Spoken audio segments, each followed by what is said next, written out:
Sveicināti! Mani sauc Elvis Jaunzems, un šodien es apstīšu Samsung lielgabarīta vietālu Galaxy Note 4. Galaxy Note sērija Samsung patiesi pašu radīta niša, kur šo 3 gadu laikā kļūst par kompānijas bestselleri ar vairāk nekā 60 miljoniem pārdotu eksemplāru. Šajā apskatā centīsimies noskaidrot, kas jauns ir šī gada modelī un vai tas vēl aizvien labākais savā kategorijā.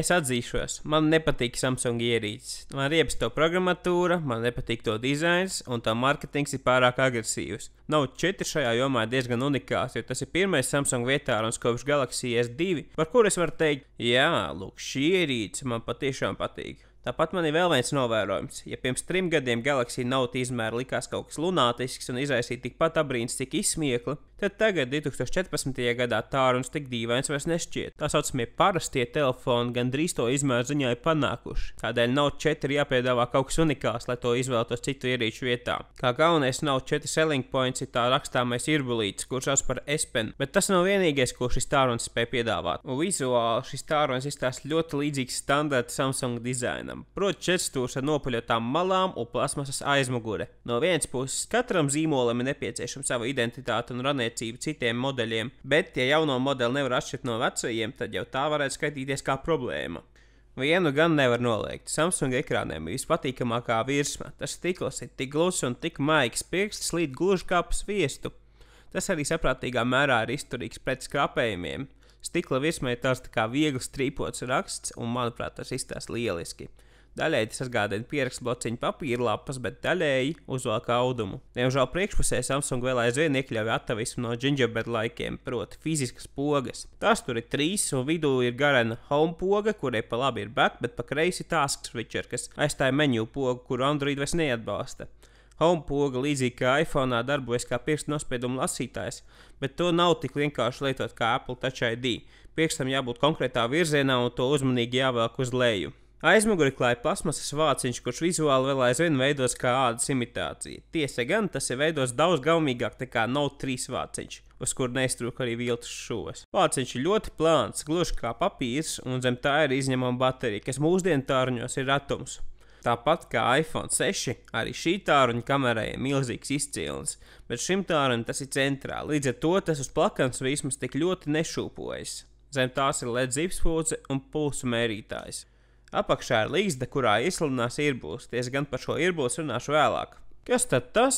Metāls Samsung ierīcē, bet tiešām apmalīts šim vietārunim ir veidots no alumīnija, nevis plasmasas, un tas rada lielu atšķirību. Tagad tāruns vairs nejūtas kā lēta plasmasas rotaļlieta, bet gan kā cenai atbilstoša prēmijuma ierīce. No alumīnija ir veidota tikai apmalīte, līdz ar to tam ir perfektais daudzums metāla. Pietiekami daudz, lai liktu ierīcei justies vērtīgai, bet ne pārāk daudz kā iPhone 6 vai HTC One, lai sāktu izcelties alumīnija negatīvās īpašības. Galaxy Note 4 vizuālā noformējuma un sajūta ziņā ir mana vismīļākā Samsung ierīce, un es ceru, ka līdzīga dizaina valoda tiks ieviest arī nākamajā Galaxy S aparātā. Šī tāruņa specifikācijas ir cita par citu iespaidīgākas, un kur vien skaties ir redzami cipari un parametri vispārākajā pakāpē.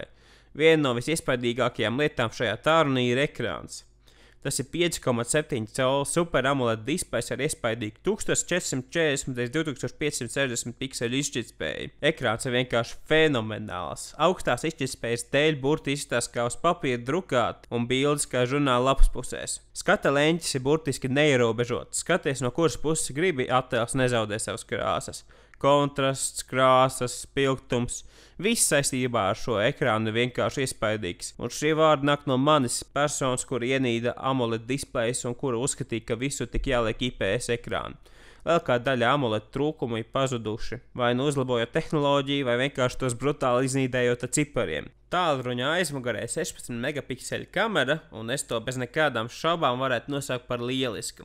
Sensoru veidojuši Sony un beidzot pievienot ilgi gaidītā optiskā attēla stabilizācija. Dienas gaismā kamera ir ļoti detalizēta, attēls sanāk cienījama ziepītrauka līmenī, bet jo paliek tumšāk, jo izteiktāk bija jūtamas priekšrocības, ko sniedz stabilizācija. Lai gan troksnis tik un tā bija sagaidāms, patiesībā attēls zinot apstākļus ir ļoti pieņemami, bet viena lieta, ko es pamanīju, ir tas, ka perfektos apstākļos, proti dienas gaismā, Note 4 kameras detalizācija ir, manuprāt, vislabākā starp Android aparātiem. To es pamanīju filmējot šo apskatu un ieraugot šo attēlu, nevarēju to neiemest Instagramā. Kamera ļauj uzņemt 4K izšķirtspējas video, kam optiskā stabilizācija ļoti nodara. Galaxy Note 4 pieejami 2 chipsetu varianti. Pirmais ir populārais Qualcomm Snapdragon 805 ar 4-kodola procesoru, kur izmanto arī konkurenti, bet otrais ir Samsung pašu veidotais Exynos. Eiropas variantā oficiāli paredzēts tieši Exynos.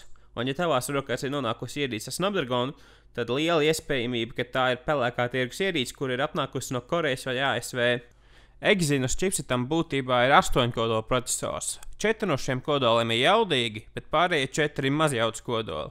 Kad tiek veikti ikdienas uzdevumi, piemēram, Twitter, internets, zvani un tam līdzīgi, tad darbojas tikai mazjaudas kodoli, bet, kad vajag nopietni jaudu, piemēram, spēlēm, tiek pieslēgti pārējie 4. Šāda sistēma ļauj ietaupīt bateriju. Neskaitot jaudīgu procesoru, šim aparātam arī 3 GB RAM, kā arī visi mūsdienās nepieciešamie savienojumi, piemēram, Wi-Fi, Bluetooth, NFC, 4G un tam līdzīgi. Tārņa atmiņa nomināli 32 GB, no kuriem jau ir aizņemti pāri 8, bet to var papildināt ar līdz 128 GB microSD karti. Baterijas ietilpība ir 3220 mAh, un par spīti tam, ka es šo tārnu lietoju gandrīz 2 nedēļas, es vēl aizvien nespēju noformēt konkrētu viedokli par šo bateriju. Vienu reizi tā darbojas ilgāk nekā 2 nedēļas, savukārt citu reizi screen on time bija tikai 5 stundas, izvelkot tikai līdz pirmās dienas vakaram. Sony Xperia Z3 baterija man šķita daudz pārliecinošāka, bet tik un tā pats svarīgākais ir tas, ka Note 4 pat ļoti aktīvi lietojot tārunas komfortabli izvilks visas dienas garumā, un tas tomēr ir pats galvenais, lai tārunas nepieviļ dienas vidū, kad nav iespēja uzlādēt. Ja esi Galaxy Note 4 lietotājs, tad padalies komentāros ar savu pieredzi lietojot šī tāruna bateriju. Bet nu tik tā par aparatūru. Programmatūras ziņā šo ierīci darbina Android 4.4 KitKat operētāja sistēmas versija, un tai pāri ir Samsung veidotā vizuālā modifikācija ar nosaukumu TouchWiz. Vienmēr man tā šķitus kā kauna trēps uz Android dizaina, un arī Note 4 nav izņēmums. Samsung programmatūra vēl aizvien ir neglītākā variācija par Android tēmu. Tai vienkārši nav vienotas dizaina valodas. Vienu vietu tā kopē iOS 7 vizuālās īpašības, citu vietu žoklim līdz zemē liek atkarāties Samsung izvēlētās krāsu kombinācijas, dažviet vispār manāmi pārpalikumi no gingerbread laikiem. Lai nu kā Samsung censtos TouchWiz uzlabot un visādi citādi padarīt mazāk neglītu, manuprāt, vienīgais loģiskais ceļš ir vienkārši sākt visu no sākuma. Varbūt jaunā Android versija 5, jeb Lollipop būs labs sākums, lai to arī darītu. Ok, dizains varbūt ir subjektīvs, bet TouchWiz padara tāruņu sajūtu ziņā lēnāku nekā tas patiesībā ir. Piemēram, nospiežot home pogu vai atvērt task switcher, ir jūtama neliela aiztura par spīti tam, ka tur ir rokās viena no jaudīgākajiem vietāruņiem pasaulē. Paņemot rokās citu tāruņu, piemēram, iPhone vai Sony Xperia Z3, uzreiz jūtams, ka tārunis darbojas daudz atsaucīgāk. Pat par spīti tam tārunis darbojas nežēlīgi ātri, bet tā arī ir atšķirības starp faktisku lēnumu un tikai šķietamu aizturi, un Note 4 cieš no otrā.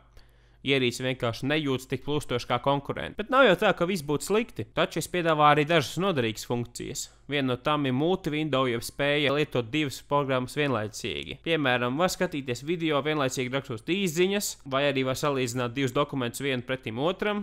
Iespējas ir bezgalīgas. Ok, varbūt ne gluži bezgalīgas, jo ne visas aplikācijas šo funkciju atbalsta. Un pati interesantākā Note 4 funkcija ir S-Pen irbulis. To izvelkot ārā no tā ligzdas, automātiski parādās izvēle, no kuras tad var vai nu atvērt pierakstu blociņu, vai arī veikt screenshot un uzreiz tā sākt rakstīt, vai arī veikt citas funkcijas. S-Pen pirmajā brīdī var šķist kā bezjēdzīgs gimiks, bet laika gaitā atklājās, cik noderīgs šis irbulis patiesībā ir. Piemēram, kad es biju ķīmijā aizmirsis kladi, es pierakstus veicu telefonā. Ar šo irbuli var arī zīmēt. Varbūt ne es, bet kāds ar talantu noteikti. Tā vien šķiet, ka katram lielajam telefonam nepieciešams šāds irbulis. Kopsavilkumā secinām, ka Note 4 pat ar visiem saviem trūkumiem ir šī gada visspēcīgākais Android vietārunis. Lielais ekrāns ir vienkārši fenomenāls, kā arī jauda, kamera, baterija un vispārējais ir atbilstoši savai svara kategorijai. Tiesa gan, es ceru, ka šis tāruns pie Android 5.0 Lollipop tiks pēc iespējas ātrāk, un ka ar šo atjauninājumu tiks izlabot mani iebildumi programmatūras ziņā. Nav 4 visā visumā ir episka ierīce.